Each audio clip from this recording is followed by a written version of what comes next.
Good morning students, I am Ashutosh and you are welcome to my online chemistry classes। बच्चों, आज हम chemical reaction and equation की कड़ी को आगे बढ़ा रहे हैं। हम लोग सीख रहे थे टाइप्स ऑफ केमिकल रिएक्शन और उसमें से आज है डिकम्पोजिशन रिएक्शन, जिसको हिंदी में बोलते हैं वियोजन या अपघटन अभिक्रिया। यह जो हमने अभी ख़त्म किया संघनन अभिक्रिया मतलब कंडेंसेशन रिएक्शन, या उसको बोलते थे कॉम्बिनेशन रिएक्शन संयोजन अभिक्रिया, उसी का यह ठीक विपरीत अभिक्रिया है। उसमें क्या होता था, वैसी रासायनिक अभिक्रिया जिसमें दो या दो से अधिक अभिकारक पदार्थ मिलकर के एकल पदार्थ का निर्माण करते हैं, उत्पाद का निर्माण करते हैं, ठीक है।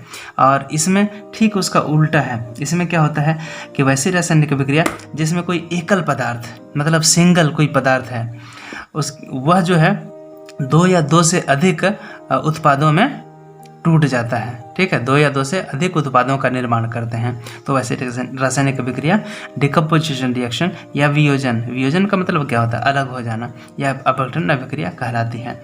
एग्जाम्पल के रूप में हम लोग देखें तो एक देखें ये FeSO4, इसका नाम है फेरस सल्फेट। इसको ज्यों गर्म करते हैं, इसको इम्पोर्टेंट समझ लीजिए, एग्जाम में आता है। FeSO4 फेरस सल्फेट, ठीक है। फेरस सल्फेट ये आपका टूट जाता है फेरिक ऑक्साइड में, फिर सल्फर डाइऑक्साइड में और सल्फर ट्राइऑक्साइड में, ठीक है।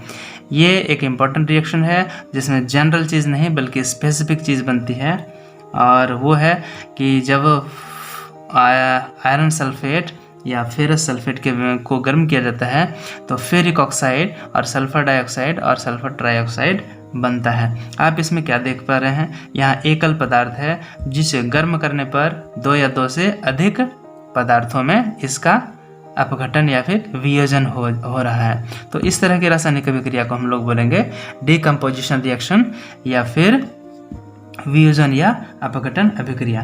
चलिए देखते हैं हम लोग कुछ विट्रियोल के बारे में, जैसे हम लोग कशिश या थोथा बोलते हैं, जैसे FeSO4 और यहाँ पे हम करते हैं 7H2O, ठीक है। ये क्या है, ये आपका ग्रीन विट्रियोल है, मतलब हरा थोथा है, हरा कशिश है। इसको थोड़ा सा हम लोग गर्म करेंगे तो क्या होगा, इसमें वाटर, ये वाटर है, इस वाटर के 7 अणु है यहाँ पे, है ना। तो ये क्रिस्टल के रूप में इसमें मौजूद रहते हैं। इसको थोड़ा सा जैसे ही गर्म करते हैं ये अलग हो जाते हैं, FeSO4 अलग और वाटर छोड़ देता है, वो अलग हो जाता है, ठीक है।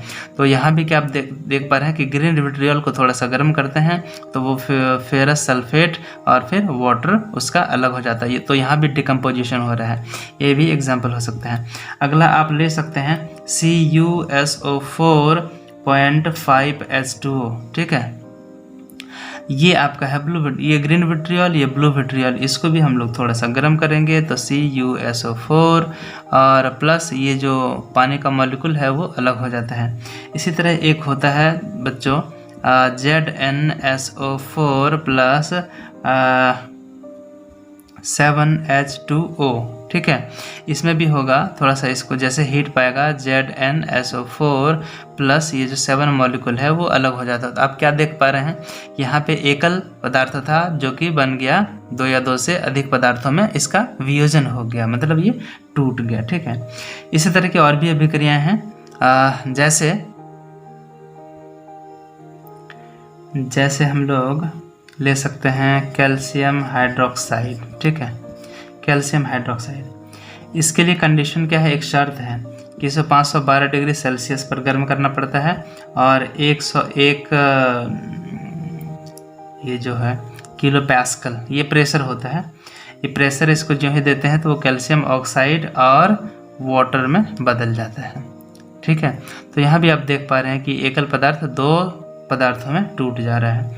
अगला एग्जाम्पल ले सकते हैं कैल्शियम कार्बोनेट, ठीक है। इसको हम लोग ज्यों गर्म करते हैं तो ये बन जाता है कैल्शियम ऑक्साइड और कार्बन डाइऑक्साइड, ये भी टूट गया, आप देख पा रहे होंगे। तो यहाँ के और एक एग्जाम्पल लेते हैं PbNO3 मतलब प्लम्बस नाइट्रेट। इसको भी थोड़ा गर्म करते हैं तो ये इम्पोर्टेंट है। तो PbO plus NO2 plus O2, ठीक है। तो यहाँ आप क्या देख पा रहे हैं, एकल पदार्थ जो है 3 अलग अलग पदार्थों में टूट गया है। यहाँ किसकी उपस्थिति में टूटा है? यहाँ आपका टूटा है, यहाँ देखिए, यहाँ भी हीट है, यहाँ भी हीट है, यहाँ भी हीट है, तो इसको वियोजन तो बोलेंगे ही, लेकिन इसको हम लोग ऊष्मीय वियोजन बोल सकते हैं, ऊष्मीय वियोजन। ठीक है बच्चों, मतलब ऊष्मा की उपस्थिति में ये टूटा तो जरूर, लेकिन किसकी उपस्थिति में? ऊष्मा की उपस्थिति में। ठीक है, इसी तरह और भी एग्जाम्पल हैं, जैसे सिल्वर क्लोराइड। ठीक है, सिल्वर क्लोराइड को ज्यों ही आप सनलाइट में रख दें, मतलब सूर्य प्रकाश में रख देंगे, तो इसका जो चांदी है वो अलग, मतलब सिल्वर अलग और क्लोरीन अलग हो जाती है। ठीक है, तो यहाँ क्या देख पा रहे हैं आप? सूर्य की उपस्थिति में, प्रकाश की उपस्थिति में, तो ये तो अभिक्रिया तो होगी ही वियोजन अभिक्रिया, लेकिन ये होगी प्रकाशीय वियोजन अभिक्रिया। एग्जाम में आता है कि ये किस तरह की अभिक्रिया का एग्जाम्पल है, तो प्रकाशीय अभिक्रिया। इसी तरह हम लोग दूसरा एग्जाम्पल ले सकते हैं, सिल्वर ब्रोमाइड। इसको भी जब हम लोग देंगे सनलाइट, ठीक है, सनलाइट देंगे तो ये ठीक उसी तरह सिल्वर अलग हो जाएगा और ब्रोमीन अलग हो जाएगा, तो इसको बैलेंस कर देंगे इस तरह, तो हो गया। तो ये था। और एक एग्जांपल ले लेते हैं, चलिए हम लोग वाटर को लेते हैं, H2O। इसको हम लोग विद्युत अपघटन करेंगे, मतलब विद्युत मतलब बिजली है ना, विद्युत अपघटन,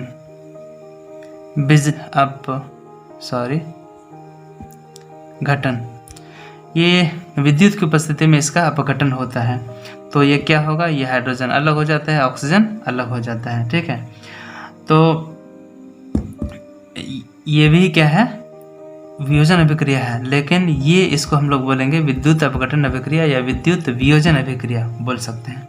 ठीक है, तो ये था डिकम्पोजिशन रिएक्शन, मतलब जब कोई एकल पदार्थ दो या दो से अधिक पदार्थों में विभक्त हो जाता है या वियोजित हो जाता है या अपघटित हो जाता है, तो वैसी रासायनिक अभिक्रिया कहलाती है डिकम्पोजिशन रिएक्शन या वियोजन अभिक्रिया या फिर अपघटन अभिक्रिया। ठीक है, देखो बच्चों, यहाँ मैं ये इम्पोर्टेंट है, इसलिए मैं इसी दरमियान बीच में बता रहा हूँ कि जल का रवा मतलब हो गया वाटर का क्रिस्टल लगा हुआ कुछ यौगिक होता है, जिसको एक बार आप रिवीजन कर लें, ये एग्ज़ाम में अक्सर आता है। जैसे अभी हमने जो सिखाया उसको फिर से एक बार देखते हैं। ठीक है, पहला लेते हैं हम लोग CuSO4 और यहाँ पे 2H2O। ठीक है, CuSO4 5H2O। ठीक है, 5H2O, इसका नाम है नीला थोथा, इसको बोलते हैं ब्लू विट्रियोल। ठीक है, दूसरा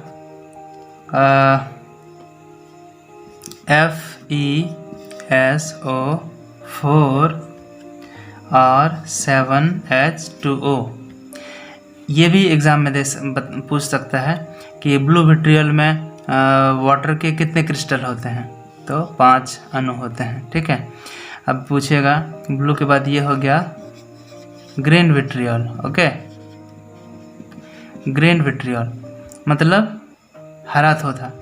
पूछ सकता है कि हरा थोथा का फॉर्मूला क्या होता है, नीला थोथा का फॉर्मूला क्या होता है, तो और या फिर इसमें कितने क्रिस्टल होते हैं वाटर के, तो 7 क्रिस्टल होते हैं। ठीक है, अगला है हम लोग ले सकते हैं ZnSO4 एंड 7H2O। ये है वाइट विट्रियल। ठीक है, वाइट विट्रियल मतलब सफ़ेद थोथा। सफ़ेद थोथा में वाटर के कितने क्रिस्टल होते हैं? 7 होते हैं। इसका फॉर्मूला क्या होता है? ZnSO4 7H2O। ठीक है बच्चों, इसी तरह और भी कुछ यौगिक हैं, उसके बाद और भी इसी तरह के क्रिस्टल वाले हैं, उनको भी हम लोग जान लेते हैं। जैसे CaSO4 और 2H2O। ठीक है, इसका नाम है जिप्सम, इसको बोलते हैं जिप्सम। आप कंठस्थ कर लेंगे इसको। ठीक है, ये जिप्सम है। पूछेगा जिप्सम का सूत्र क्या होता है, तो ये आपको बता देना पड़ेगा। या फिर पूछे कि जिप्सम में वाटर के कितने क्रिस्टल होते हैं, कितने रवा होते हैं, 2 अणु होते हैं। ठीक है, अगला है कैल्शियम सल्फेट ही है, लेकिन ये क्या है, हाफ H2O है। ये इम्पोर्टेंट है, ये भी इम्पोर्टेंट है। इम्पोर्टेंट तो सारे हैं, लेकिन जो अक्सर एग्जाम में पूछे जाते हैं, ये है आपका plaster of Paris. Plaster of Paris ये क्या होता है, जब हड्डियां टूट जाती हैं लोगों की तो डॉक्टर के पास जाते हैं, तो डॉक्टर कुछ लगाता है हम लोगों के पट्टी के साथ, सफ़ेद सफ़ेद होता है, वो आपका होता है प्लास्टर ऑफ पेरिस। मतलब ये प्लास्टर के रूप में यूज़ होता है, इसलिए इसका नाम है प्लास्टर ऑफ पेरिस। तो एग्जाम में पूछे कि प्लास्टर ऑफ पेरिस में कितने क्रिस्टल होते हैं जल के, तो हाफ क्रिस्टल होते हैं, आधे होते हैं। फॉर्मूला इसका क्या है, तो CaSO4 हाफ H2O। यहाँ 2 से मल्टीप्लाई कर देंगे तो फिर यहाँ हो जाएगा सिंगल, क्योंकि 2 और 2 ये फिनिश हो जाएगा। ठीक है, अगला और देखते हैं एक, वो है आपका Na2CO3 एंड 10H2O। इसका नाम है वॉशिंग सोडा, वॉशिंग सोडा। ठीक है, वॉशिंग सोडा, धोबन सोडा। ये एक ऐसा सोडा है जिसको कि कपड़े धोने में यूज़ होता है। और इसका फार्मूला पूछे Na2CO3 मतलब सोडियम कार्बोनेट, और उसमें 10H2O। वाटर के कितने क्रिस्टल होते हैं, 10H2O। तो इसका क्या नाम है, वॉशिंग सोडा है, धोबन सोडा। ठीक है, तो ये इतने तरह के क्रिस्टल, वाटर के क्रिस्टल वाले यौगिक थे जिसको कि आपको कंठस्थ रखना है, तो अच्छा रहेगा एग्ज़ाम के दृष्टिकोण से। देखो बच्चों, ये अगली अभिक्रिया है एंडोथर्मिक रिएक्शन। तो एंडोथर्मिक रिएक्शन में क्या होता है, एंडो मतलब होता है अंदर, और थर्मिक माने ऊष्मा, हीट। तो इसमें रिएक्शन को चालू करने के लिए ही इसमें एनर्जी का डिमांड होता है। बिना ऊर्जा दिए, बिना ऊष्मा दिए यह अभिक्रिया स्टार्ट नहीं होती है। इसका मतलब कि इस अभिक्रिया को शुरू करने के लिए ऊष्मा की ज़रूरत है, मतलब ऊष्मा की खपत इसमें होती है। इसमें ऊष्मा निकलती नहीं है, बल्कि इसमें खपत होती है। ठीक है, तो इसको बोल सकते हैं कि वैसी रासायनिक अभिक्रिया जिसको होने के लिए ऊष्मा, प्रकाश आदि के रूप में ऊर्जा की जरूरत पड़ती है, या फिर वैसे रासायनिक अभिक्रिया जिसमें ऊष्मा का अवशोषण होता है। ठीक है, जिसमें ऊर्जा का अवशोषण होता है जब प्रोडक्ट इसमें बनता है या फिर उत्पाद बनता है। बड़ा ही सिंपल है, सिर्फ हमें इसका एग्जाम्पल जानना है। वो एग्जाम्पल है, आप देखें, बेरियम हाइड्रोक्साइड। ठीक है, बेरियम हाइड्रोक्साइड को जब हम लोग अभिक्रिया कराते हैं ये अमोनियम क्लोराइड से, तो क्या बनता है, तो क्या बनेगा, बेरियम चला जाएगा क्लोरीन के पास, मतलब BaCl2, और ये अमोनियम चला जाएगा हाइड्रोक्साइड के पास, NH4OH। ठीक है, और एनर्जी इसमें निकल जाती है, क्योंकि यहाँ ऊर्जा यहाँ पे ले लिया जाता है, तो ऊर्जा यहाँ पे घट जाती है। ठीक है, मतलब इसमें ऊर्जा निकलती नहीं है, बल्कि ऊर्जा का इसमें अवशोषण होता है, इसलिए इसका नाम है ऊष्मा शोषी अभिक्रिया। ठीक है बच्चों, तो आज के लिए बस इतना ही। मिलते हैं अगली कक्षा की अगली वीडियो में नए केमिकल रिएक्शन के साथ, टाइप्स ऑफ केमिकल रिएक्शन के साथ। तब तक के लिए धन्यवाद।